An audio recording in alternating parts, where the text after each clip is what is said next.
Olá! Está no ar mais um Linkados na Área em Casa, inaugurando a temporada de 2021. Esse é um programa de entrevistas feito por nós, alunos de jornalismo da SPM São Paulo. Desta vez, nós vamos fazer diferente. Cada um está em sua casa, em respeito à quarentena. Eu sou Fernanda Delgado. E eu sou Júlia Minhoto.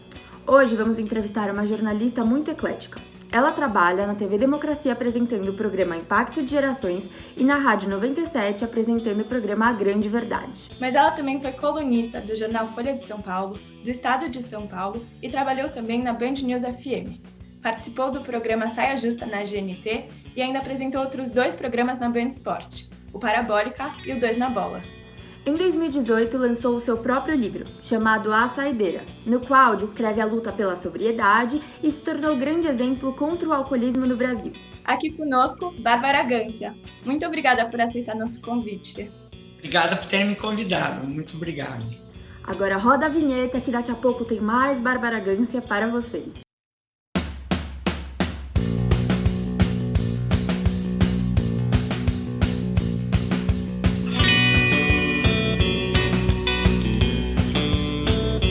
Bárbara, nós lemos seu livro A Saideira e nos impressionamos muito, são relatos muito fortes. Você pode nos contar um pouco sobre o que te fez escrever o livro?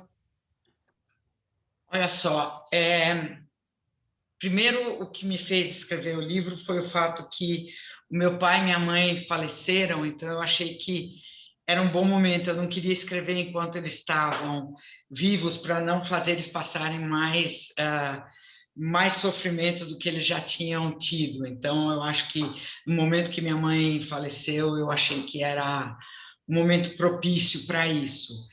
E eu acho que do momento que eu parei de beber e fiquei sóbria por um tempo razoável, eu achei que eu tinha solidez o suficiente para poder passar o que eu tinha aprendido e a ideia de que você pode parar de beber e voltar a ser muito feliz, porque sempre todo mundo tem a ideia, as pessoas têm uma dificuldade sempre de parar de beber, porque você acha que você não vai ter mais nenhuma emoção bacana, não vai conseguir voltar a ser feliz.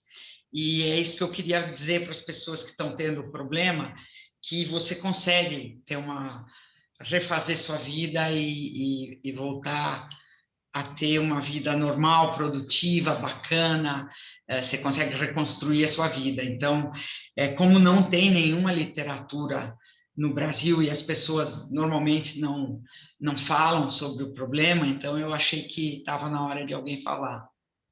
Bárbara, algumas pessoas descrevem o alcoolismo como aquilo que se faz todos os dias, e algumas outras pessoas em grandes quantidades. Mas para você, o que é ser alcoólatra?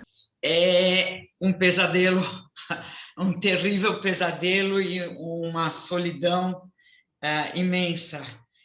Você não sabe direito se você tem um problema de dependência e você não foi ainda procurar ajuda, normalmente você não sabe o que está acontecendo. Hoje em dia, até um pouco mais, porque tem muita informação e tem a internet, então fica mais fácil. Mas na minha época, eu não sabia o que eu tinha, não sabia. Eu achava que era só eu me comportava daquele jeito e só eu que tinha esse grande, enorme problema, só eu que bebia demais e que perdia a memória no dia seguinte, acordava, não sabia o que tinha acontecido, só eu que aprontava, que, enfim, tinha um comportamento excessivo e sei lá, batia o carro no poste, me desentendia com as pessoas, com a minha família, dava desgosto para minha mãe, prometia que eu ia parar de beber e não conseguia, esse tipo de coisa. E me encontrava muito só, porque tinha uma época que eu tentava fingir que eu não estava bebendo no trabalho e no meu prédio, por exemplo, para entrar com garrafa, sair, esconder da minha empregada. Era uma coisa, nossa, era um pesadelo horroroso. E depois eu comecei a ter uma ressaca moral, né? Uma ressaca de acordar e falar, meu Deus, o que que eu estou fazendo? E por que que eu estou fazendo isso? E, então, eu devo ter um defeito de caráter, né? Eu devo ser uma pessoa muito fraca e muito... Então, é uma coisa horrorosa. Então, conseguir parar foi, para mim, uma vitória, assim, imensa, sabe? Imensa. Sabe, se você pensar bem, o álcool, ele é a razão de o Brasil ser recordista de acidente de trabalho no mundo, é a razão de o Brasil ter a violência doméstica que tem, porque a maioria da violência doméstica está ligada ao consumo de álcool, é a razão de ter doenças sexualmente transmissíveis, muitas delas, né? Porque as pessoas não usam preservativos, porque quando estão alcoolizadas, elas não têm essa mesma consciência, né? Também gravidez indesejada, violência nas estradas, no trânsito, acidentes, né, no trânsito. Então, é uma cadeia de coisas que se dão por conta do alcoolismo, crianças que ficam traumatizadas de ver os pais chegando em casa alcoolizados, se comportando de uma maneira muitas vezes horrorosa, né, por causa do álcool, e isso cria problemas assim indescritíveis, e a gente no Brasil não fala a respeito disso, não tem a gente não faz educação, prevenção, a cerveja no Brasil não é considerada uma bebida alcoólica, tem propaganda de cerveja livremente, né? Então, é um problema que a gente não debate. Eu acho muito bacana a iniciativa de vocês de fazer um programa sobre isso, é louvável, porque é muito pouca gente que se interessa, né? Sim. E, Bárbara, a sua luta pela sobriedade, ela é contínua, né? Ela é eterna. Por que que eu tenho que fazer isso? Por que que eu tenho que persistir para o resto da vida se eu já estou há 14 anos sem beber? Porque o alcoolismo é uma coisa complicada, é uma coisa que é assim, a Organização Mundial de Saúde define o alcoolismo como uma doença que é um distúrbio de compulsividade, tá? Ele é um distúrbio de compulsividade. Mas esse distúrbio de compulsividade, ele te leva a uma mudança no metabolismo, ou seja, se você, por muito tempo, você persiste em beber continuamente grandes quantidades de álcool, o teu metabolismo vai mudar. Por quê? Porque as tuas células, o corpo sempre funciona em modo econômico. E as tuas células, elas vão registrar o fato de que a euforia está vindo de fora. Não é você que está, por exemplo, não precisa, o teu corpo não vai precisar mais produzir serotonina, dopamina, oxitocina, essas coisas todas, porque está vindo de fora. Então, ele vai parar de produzir isso. E isso significa o quê? Significa que quando você estiver sem beber, o teu corpo não vai produzir nenhuma dessas que a gente chama de hormônios da felicidade, né? E isso significa que você vai precisar beber para ficar feliz, para apreciar uma paisagem, uma música, porque senão você vai cair numa angústia terrível. Então, por que eu não posso beber? Porque se eu beber, imediatamente as minhas células vão falar, opa, está vindo de fora, porque elas têm isso já registrado para o resto da vida. Então, se eu beber alguma coisa, imediatamente, por isso que eu não posso beber nenhum gole, porque se eu beber, as minhas células vão falar, ela voltou, então não vamos mais produzir, vamos ficar, entendeu? Então é isso. É como se você voltasse para o estágio inicial de quando você começou a beber, você volta para onde você parou, né? Então... Você volta para... Porque tem uma... A gente no Alcoólicos Anônimos ou no Narcóticos Anônimos, onde for, eles têm essa imagem, né? Que eles fazem, que é o seguinte, é como uma vela. Você bebe, você vai queimando a vela, vai queimando a vela. Você parou de beber, você queimou a vela até aqui, fica aqui. Aí você parou 25 anos de beber, a vela está aqui. Se você recomeçar, a vela não vai subir para onde ela estava. Você vai parar, você vai voltar aqui. Então, você vai voltar a beber de onde você estava, entendeu? Então, é jogo duro. Em um trecho do livro, você cita que o problema do alcoolismo só para quando você se percebe no fundo do poço.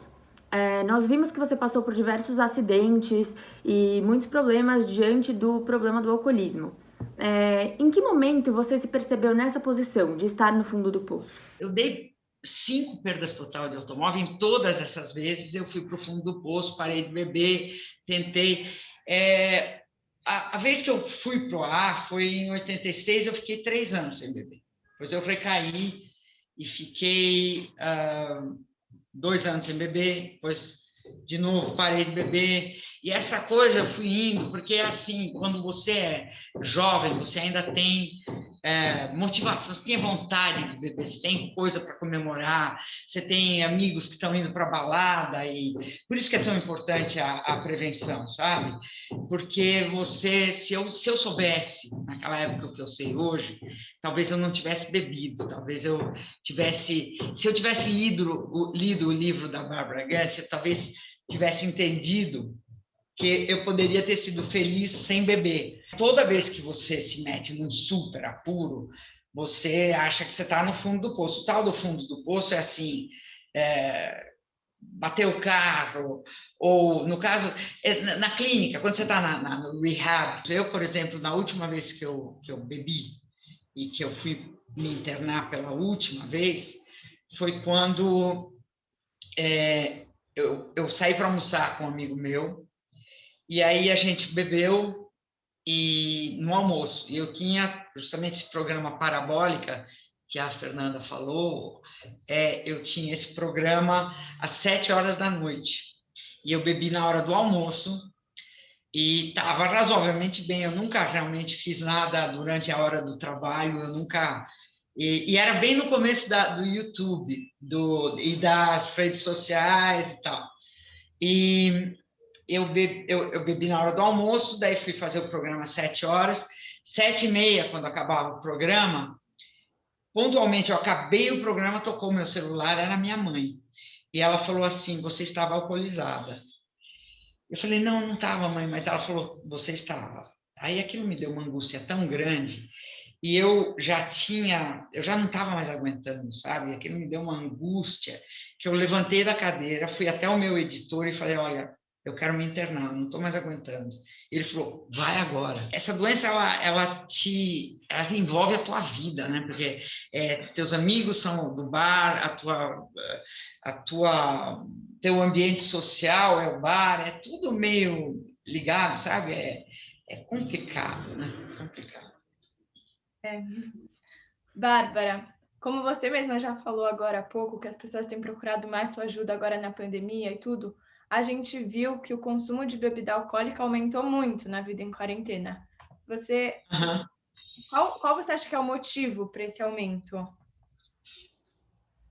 Eu acho que um pouco é que as pessoas não estão levando a vida delas de uma forma normal, então elas estão se sentindo deslocadas da rotina delas.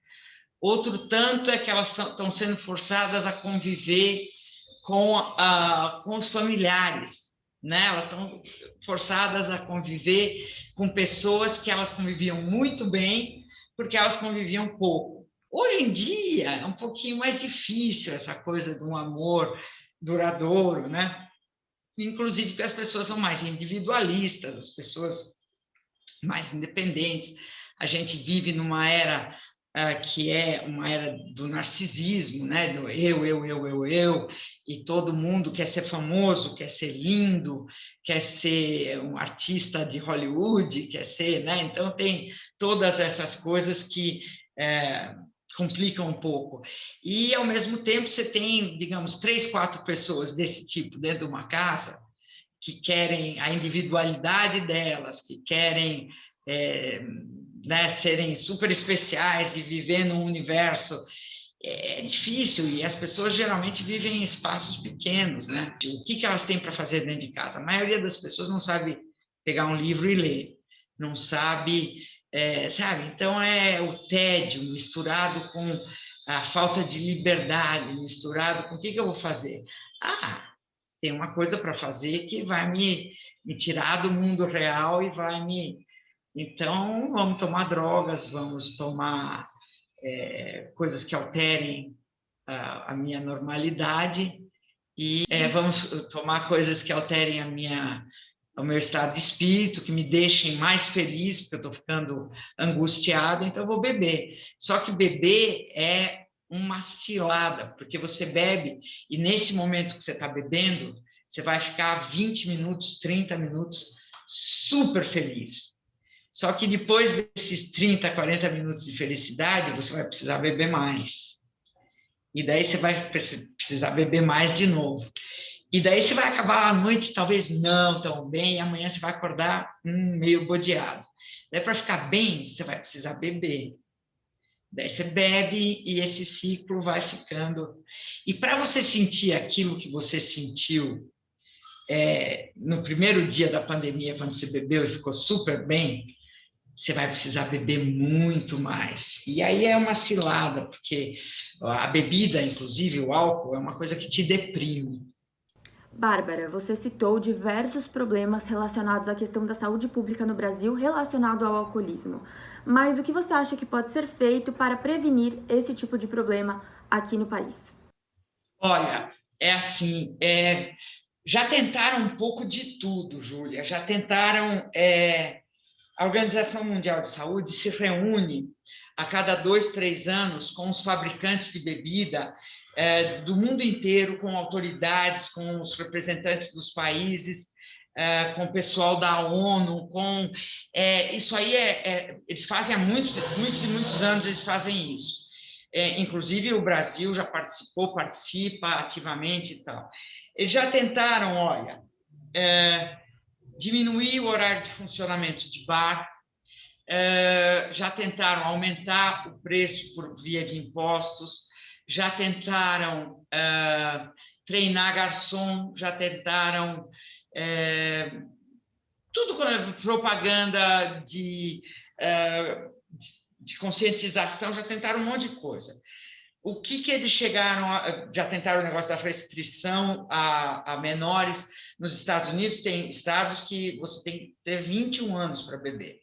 Mas todas essas políticas isoladas não funcionam. O que eles estão fazendo agora? Eles estão procurando fazer políticas de prevenção, que eles estão achando que a única coisa que vai funcionar são políticas de prevenção e todas as outras políticas juntas, que funcionam um pouquinho, cada uma funciona um pouco, mas você vê que hoje em dia vocês devem ter amigos que bebem e bebem mal, e muitos amigos, não são poucos, né? Vocês devem conhecer um monte de gente. E eles estão tentando fazer isso tudo junto com autoridades, pessoal do Ministério de Saúde de cada lugar, de cada estado, de cada federal e tal, e depois, coisa que não era incluída antes, que são educadores e pais, e entidades religiosas, mas isso sempre teve. E o que eles chegaram à conclusão? Que a que idade você começa a ensinar a criançada o que é álcool, como é que você tem que usar o álcool, quanto que você pode beber, quanto que você não pode, o que vai te dar problema, o que não vai, por que vai dar problema e tal. Aí eles chegaram à conclusão que é 6 anos de idade. Você tem que começar a conversar sobre isso com 6 anos de idade. Por quê? Porque é a idade que a molecada começa a saber o que é certo e o que é errado. Então, é a idade que as crianças começam a ter noção do que é certo, o que é perigoso, o que é morte.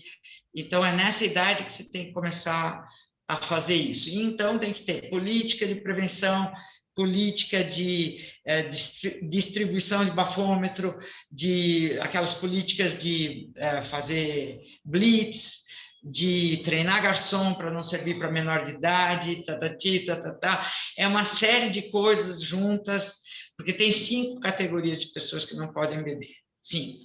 São elas: grávidas, quem vai operar maquinário pesado, quem vai tomar remédio de tarja preta, quem tem problemas com o álcool, como eu, né? Quem tem dependência.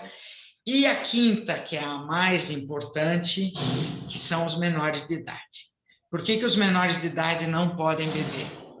Porque eles ainda não têm, primeiro, maturidade para fazer escolhas tão importantes assim. Eles não têm a maturidade para beber e depois decidir se eles vão guiar, se não vão. A gente sabe como é que é. Especialmente os meninos, não é verdade? Mas eu gosto que elas... Mas... e eles não têm ainda, até os 25 anos, você vai formar toda a tua... as sinapses, toda a tua... neuronal, toda a tua rede neuronal. Então, se você não tem isso ainda, o álcool prejudica a formação da tua rede. Você está em crescimento ainda até os 25 anos. Então, é muito prejudicial. E você queima neurônio. Então, sabe, é terrível você fazer isso. Então, é indicado que você não beba. E é assim, as estatísticas dizem o seguinte, que quem bebe muito antes dos 25 anos tem enormes chances de virar alcoólatra. E virar alcoólatra, te garanto que não é brincadeira. Não é brincadeira, não é uma coisa assim... Minha vida provavelmente teria sido muito diferente se eu não tivesse bebido. Muito diferente. Se você pudesse dar um conselho para qualquer pessoa que enfrenta uma dependência, seja as pessoas que estão te procurando no Twitter ou quem assiste sua palestra, qual seria esse conselho? Ler meu livro. Mas pior é que é verdade. Não, é claro que eu diria para ler meu livro, porque ali eu escrevi tudo o que eu acho que a pessoa deve saber. E eu escrevi esse livro para duas pessoas. Para quem está bebendo e está tendo problemas e não sabe lidar com isso, e para os parentes dessa pessoa que está tendo esses problemas e não está entendendo o que está acontecendo e quer ajudar e não sabe como. Para essas duas pessoas. Então, é para eles que se destina a esse livro. E ali está tudo o que eu posso dizer. Esse conselho que você está pedindo está ali. Eu não estou dizendo isso para vender o livro, mas também. E por que é também para quem está perto da pessoa que bebe? Porque sem a ajuda das pessoas que gostam de quem está bebendo e quem está com um problema, é muito difícil você parar de beber sem o amor de quem está em volta de você, porque você precisa de ajuda. Nesse momento que você está lá sem produzir a tal da endorfina, da dopamina, da oxitocina e tal, você fica muito angustiado, muito. É difícil você resistir à tentação, é difícil. Então, você precisa de apoio. E se você puder ter o apoio das pessoas que te querem bem, que te aguentam, é melhor, é bem melhor. Bom, ao longo da nossa conversa, percebemos que você mudou muito o seu jeito de lidar com as coisas e principalmente em relação à dependência alcoólica. Mas só você mesma pode dizer para nós. A Bárbara hoje, como está, afinal? Pois eu vou te dizer, a Bárbara, que quando bebia, eu era uma pessoa, digamos assim, enfurecida. Eu era uma pessoa que eu não era... Eu era a Bárbara, mas muito pouco, porque eu era uma pessoa, de uma certa forma, tinha uma timidez que eu escondia com a bebida, eu tinha uma fragilidade que eu escondia com a bebida, que eu escondia de mim mesma, inclusive, sabe? E daí, algumas pessoas viam isso, mas era tão... eu bebia e eu ficava corajosa, e eu ficava... Então, isso era uma coisa que até a minha família não entendia direito, porque eles achavam que eu era maluca e que eu bebia, porque eu era maluca. Eles não viam que eu era uma pessoa que, quando eu bebia, eu ficava maluca. que eu não era uma maluca 100% do tempo, eu bebia e ficava maluca.